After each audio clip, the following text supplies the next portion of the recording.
Hi అండి. ఈరోజు నేను చేపల పులుసుని ఎలా పెట్టుకోవాలో నా స్టైల్లో చూపిస్తున్నాను. నేను చేపల పులుసు చాలా వెరైటీస్ చేస్తానండి. అందులో ఇదొక స్టైల్ అనమాట.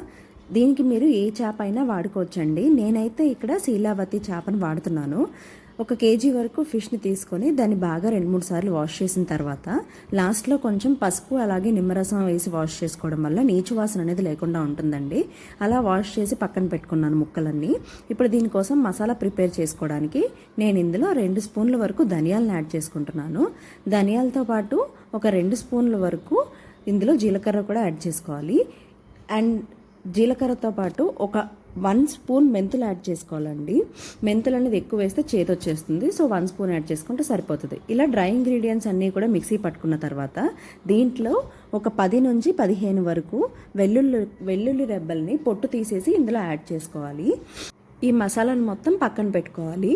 ఇప్పుడు చేపల పులుసుకి లోతుగా ఉండే గిన్నె అలాగే వెడల్పుగా ఉండే గిన్నెని వాడతారండి. ఎందుకంటే ముక్క విరిగిపోకుండా ఉండడం కోసం. సో ఇందులో నేను 5 నుంచి 6 టేబుల్ స్పూన్స్ వరకు ఆయిల్ యాడ్ చేశాను. ఆయిల్ కొంచెం వేడెక్కిన తర్వాత దీంట్లో ఒక 1/2 స్పూన్ వరకు షాజీరా యాడ్ చేసుకోవాలి. షాజీరా కొంచెం వేగిన తర్వాత ఒక పెద్ద సైజు ఉల్లిపాయని కచ్చాబచ్చాక రుబ్బుకొని ఇందులో వేసుకోవాలండి. ఉల్లిపాయ అనేది గోల్డెన్ బ్రౌన్లో వచ్చేదాకా కూడా వేయించుకోవాలి. ఇప్పుడు ఇందులో 1 స్పూన్ వరకు ఉప్పు అండ్ అలాగే 1 స్పూన్ వరకు పసుపును కూడా యాడ్ చేసుకోవాలి. ఈ పసుపు ఉప్పు కూడా ఉల్లిపాయల్లో బాగా కలిసేదాకా వేయించుకోవాలి. ఇలా ఉల్లిపాయల్లోంచి ఆయిల్ అంతా కూడా వదులుతున్నప్పుడు ఒక పెద్ద సైజు టమాటాని ప్యూరీ చేసుకొని ఆ ప్యూరీని కూడా ఇందులో వేసుకోవాలి. టమాటా కూడా ఆనియన్స్తో పాటు బాగా వేగి ఆయిల్ ఇలా బయటకు వస్తున్నప్పుడు మనం ముందుగా ప్రిపేర్ చేసి పెట్టుకున్న మసాలా ముద్దని ఇందులో యాడ్ చేసుకొని పచ్చివాసన అనేది లేకుండా చూసుకోవాలండి. మసాలా ముద్ద కూడా ఆయిల్లో వేగి ఆయిల్ అంతా కూడా బయటకు వస్తున్నప్పుడు ఇందులో ఒక 2 స్పూన్ల వరకు కారం వేసుకోవాలి.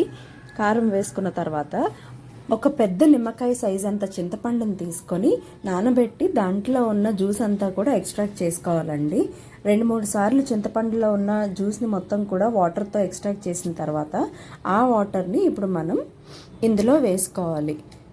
చింతపండు పులుసు అనేది పులుపుని బట్టి అటు ఇటు అవ్వచ్చండి. సో మీ పులుపుని బట్టి తీసుకోండి. నేను ఇక్కడ తీసుకున్న 1 కేజీ చేపకి ఒక పెద్ద నిమ్మకాయ సైజ్ అంత చింతపండు వేస్తే సరిపోతుందండి. ఇలా చింతపండు పులుసు అంతా కూడా బాగా మరిగిన తర్వాత దీంట్లో పులుసు తగ్గట్టు వాటర్ అనేది యాడ్ చేసుకోవాలి. నేను ఇక్కడ చింతపండు పులుసు అనేది మరిగిన తర్వాత ఇందులో 1 గ్లాస్ వరకు వాటర్ వేసుకున్నానండి. చూసారు కదా, పులుసు అలా తెరలకాగుతుండగా ఇందులో మనం స్లిట్ చేసి పెట్టుకున్న ఒక 6 నుంచి 8 వరకు పచ్చిమిర్చి యాడ్ చేసుకోవాలి. ఆ తర్వాత మనం ముందుగా కడిగి పెట్టుకున్న చేప ముక్కల్ని ఈ పులుసులో వేసుకోవాలండి. ఒకసారి చేప ముక్కలు పులుసులో వేసిన తర్వాత అస్సలు గరిటె పెట్టకూడదు. గరిటె పెడితే చేప ముక్కలు అనేవి విడిపోయే ప్రమాదం ఉంది. అందుకే జస్ట్ ఒక గుడ్డతో దాన్ని కదుపుకోవాలంతే. అలా ఒక 5 నుంచి 10 నిమిషాల వరకు చేప ముక్కలను ఉడికిస్తే సరిపోతుందండి. చేపలు అనేవి చాలా తొందరగా ఉడికిపోతాయి. ఫైనల్గా కొత్తిమీర వేసి సర్వ్ చేసుకోండి, అంతే.